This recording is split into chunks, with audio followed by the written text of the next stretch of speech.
Special category status కోసం నేను పోరాటం చేసి బయటకు వచ్చి అన్ని జిల్లాలు తిరుగుతున్నప్పుడు నాకేమైనా సరదా నా రోడ్ల మీదకి వచ్చి మాట్లాడటం తిట్టను నాకేం సరదా కాదు. అరే మీ అందరి భావితరాల భవిష్యత్తు బాగుండాలని కదా నేను వచ్చేది. నాకేమన్నా డబ్బులు తక్కువ, పేరు తక్కువ, లేదంటే నాకు అభిమానం తక్కువ నేను రావడానికి, లేదా మీ గుండెల్లో ఉన్న పదవుల కంటే ఈ పదవులు ఎక్కువ నాకు.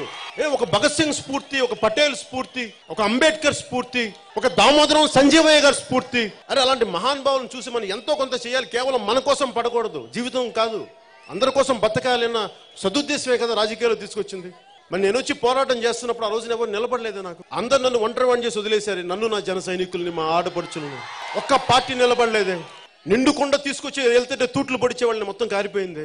ఆఖరికి నేను కేంద్ర ప్రభుత్వానికి శత్రువుని అయిపోయాను. నన్ను అందరూ ఒంటరి వాడిని చేశారే. స్టీల్ ప్లాంట్ కోసం నిలబడి పోరాటం చేద్దాం, నాకు అదే భయం ఉంది. ఇంకా నిలబడతారా? మీరు నిలబడి చూపించండి, నేను మీ వెనక నిలబడతాను. నేను ఒక్కడే కాదు ఈసారి, నేను ఒక్కడే నిలబడి, మీరు అందరు నిలబడాలి. నా ఒక్కడి సమస్య కాదు, ఉద్దానం సమస్య నా ఒక్కడిదా, నా ఇంట్లో వాళ్ళ ఉద్దానం వాళ్ళు గత నా మనుషులు నా వాళ్ళు అనుకుంటా.